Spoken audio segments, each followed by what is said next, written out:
Hi there, business owner. Do you want a better understanding of business finance, what your numbers actually mean, and stories of the highs and lows of business, where I'll be sharing my tips and tricks every week? Then you're in the right place. Welcome to the 3Bs podcast with Stephanie.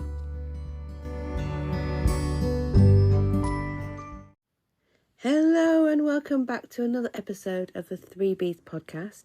As always, I'm your host, Stephanie. Thank you for being here and listening to this podcast. It really does mean the absolute world. This week, I wanted to talk about something that's come up time and time again, particularly in my industry, in the bookkeeping and accountancy industry, that's not often talked about in other industries, but I like to bring it to my clients, and I'm hoping that you'll bring it to your business too. And that is the notion of collaboration over competition always. So this idea of collaboration over competition always is something that is very, very important to me. And in my industry, in the bookkeeping industry, it happens a lot too.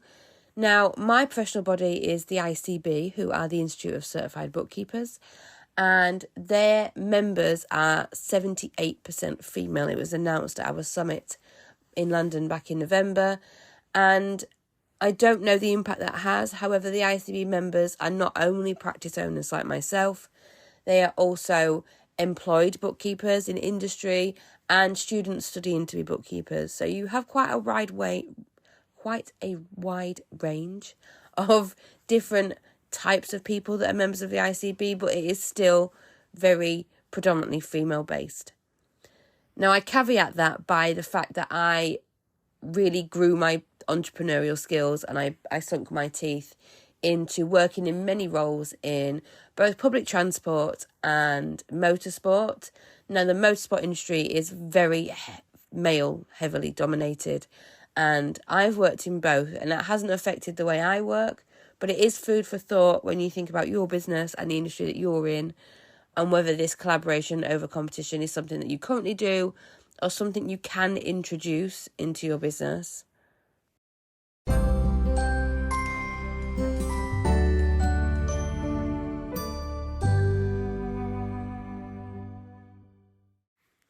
So what do I mean by collaboration over competition? Well, it's simply that people that are in your industry, other business owners that are in your industry, maybe even in your local area, are often seen as competition. Don't fraternise with the enemy, don't tell them anything, don't help them out, sharks in the water, if they're struggling, go for blood. And I have seen that firsthand across particularly the motorsport industry. The motorsport industry can be very, very ruthless. The media industry, the music industry are exactly the same. They don't tend to have the compassion I feel like bookkeepers have. I feel like people in my industry have. I feel like my clients have. And it can be something as simple as recommending another business in your industry because you feel they're a better fit. Now, I have big goals for ABCS UK. I have high sales targets. I have a very large number of people I want to help, business owners I want to support, goals I want them to achieve, which enables us to achieve our goals too. However, if a client comes to me or a potential client comes to me with a problem that I am not an expert in, and I have knowledge of somebody else in the industry who I've either worked with or I've got very high reviews of, or I've built that network with, and they're a better fit, then I'm going to refer them on. I'm not going to take them on as a client. I'm not going to keep them as a client if I am not the best fit for their business.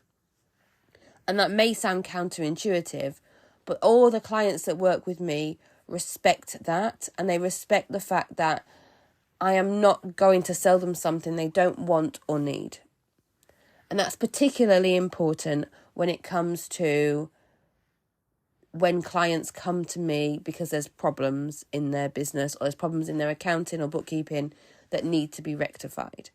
A lot of the time, clients will come over to me because they're not happy with their current bookkeeper or accountant.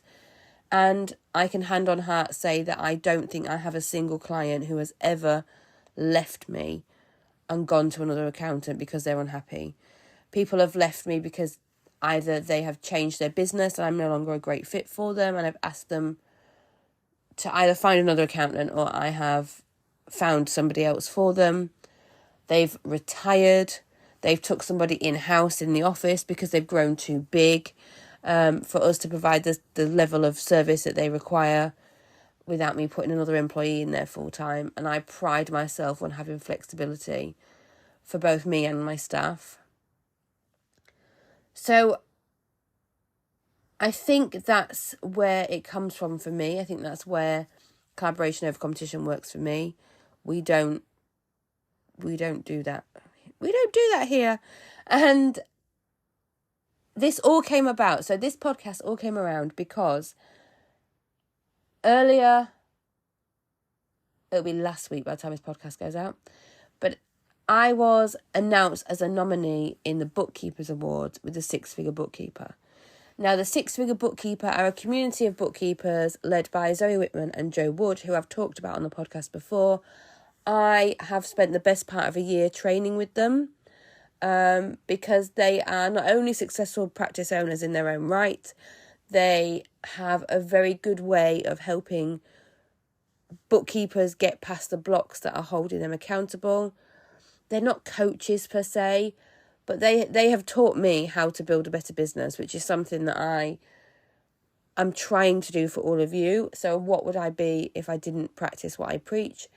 I love learning. I think knowledge is power, and I think you can never learn enough. I think you can never stop learning. So if you're listening to this podcast, I presume that you want to build a better business too, that you're learning alongside me. And we have a phrase at ABCS UK that we use all the time, and that is we grow together.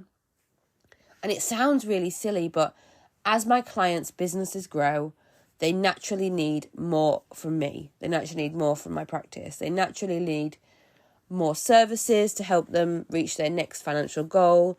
If the number of transactions increase, that increases the workload for the bookkeepers in the practice, which naturally then boosts my business too.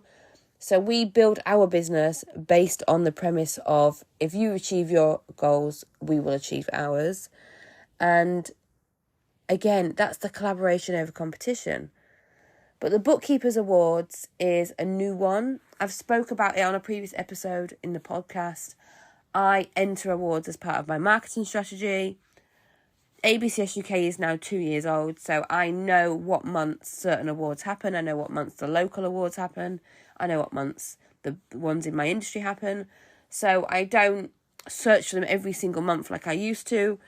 But entering awards has been part of my marketing strategy across the business, and we've had great success with it. So I'm truly honoured for all of the nominations, shortlist announcements, finalists, and trophies and certificates that adorn the walls in the office. It does mean a lot to be recognised by the industry. But these awards I didn't know existed. I came out of the Success Lounge in August. I think I spoke about it on the podcast. I got quite sick in August, and obviously I managed the childcare as well. I have the children at home most of August for the summer. So I took some time away. I told them I was coming away for the rest of the year to implement all I've learned, because all these training courses are fantastic as long as you implement what you've actually learned. It's okay learning it, but if you don't actually put it into action, you're not going to see the results. So I came away and I said, I'm going to have a couple of implementation months. I'll be back with you in the new year once we've got self-assessment and tax season out of the way. And, you know, I do miss being a part of that community massively. So I haven't been as active in that community over the last couple of months as I have for the first 8 or 9 of 2023. But these awards are nominated by fellow bookkeepers. So somebody else in my industry who is my direct competitor, most likely, has nominated me as a bookkeeper who is worthy of winning one of these awards. And I was announced as a nominee. I didn't make the shortlist, but I was announced as a nominee. And that truly means more than half of the trophies that are in the wall in the office, because it still blows my mind that people reciprocate the way I work, and people will put me forward for things even though they could be putting themselves forward, if that makes sense. Apparently, I even had to contact Zoe and ask her if she'd made a mistake when the email dropped in my inbox, because I didn't believe it for a second. I was like, I think there's a mistake here. I'm out of the community for the time being while I implement what they've taught me and what I've learned from them. And it blew my mind, and it made me realise that I shouldn't gatekeep this information. The podcast has taught me a lot over the last year nearly of not gatekeeping all of this information. I think putting out the episode about the fact that I entered the awards was probably one of the ones I was the most nervous about putting out there to the world. It's something I'd gatekept for a while. People that know me, my clients know me, I'll send them awards if I see something that I think fits, that I think they should enter. Because that's how collaboration over competition works. It doesn't necessarily have to be people in your industry. It can be people in your local area. It can be clients that are referring clients to you. It can be a whole manner of things. But this award really sparked something in me and the need to share it with you all. So before I leave you all for your festive Christmas break, I wanted to talk about the benefits of collaboration over competition really quickly, because the perspective from another person is something I think is really important. But I caveat that by saying the perspective you get from the people you're collaborating with need to be people who understand you and your business. So my fiance is the best human in the world and I love him dearly. However, he is not entrepreneurial. And when I ask his opinion on things, he will give me his perspective on his feedback on my ideas based on his experiences in an employed role. And that's not always beneficial and can actually be sometimes counterproductive. Don't get me wrong, I still ask his opinion. But I'm very mindful of the fact that the opinion and the perspective he's giving me is based on his experience. And he is not entrepreneurial. He doesn't have those entrepreneurial ideas. He doesn't have that entrepreneurial mindset. And I also think that falls the same for my family and friends. Even though some of them are business owners, that emotional connection to me means they sometimes tell me what I want to hear rather than what I actually need to hear. And as a business owner, I want to know what I need to hear to build a better business. I don't want to be pacified. So collaborating with other business owners in your industry or in your local area are going to understand what you need to hear, not what you want to hear. They're going to give their true opinion, their true feedback based on their entrepreneurial experiences, and they'll often have a similar mindset to you. I also think that helps you to build that network, that support network. As I say, the Six Figure Bookkeeper are a huge network that I'm a part of that support me. Another network that I have are my ICB branch. So I am part of the Aberdeenshire branch, despite living in Kent and from Scunthorpe. It's backwards, I know. But the ICB Aberdeenshire branch is the most inclusive branch. Everything's done virtually, so childcare is never a problem.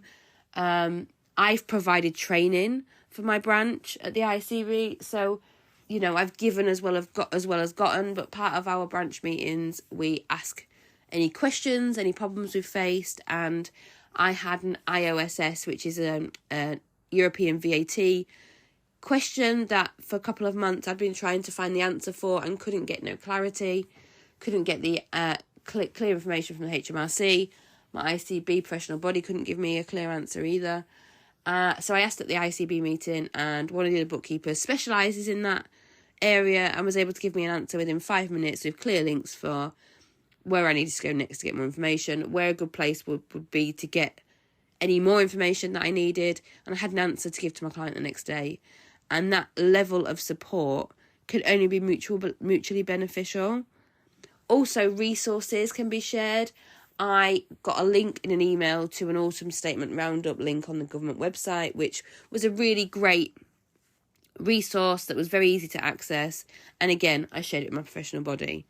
I will share these types of links with my clients when I send them an autumn statement roundup or a budget statement roundup with the bits that affect them. So again, that collaboration, that building that network, that support, and sharing clients if you're not the best person and you're not the best fit, I think is really important. I hope this has been helpful. I hope you've enjoyed this episode. I think we're just over 15 minutes. I want to take this opportunity to wish you a Merry Christmas if you celebrate. Have a great break if you're having one. I will see you next week for the next episode.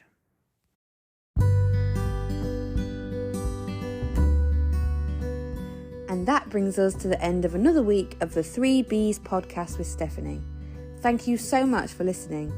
I'd really appreciate it if you could like, subscribe, rate and review this podcast wherever you are listening to it, so that I can reach more business owners and help them build better businesses. See you next week for the next episode.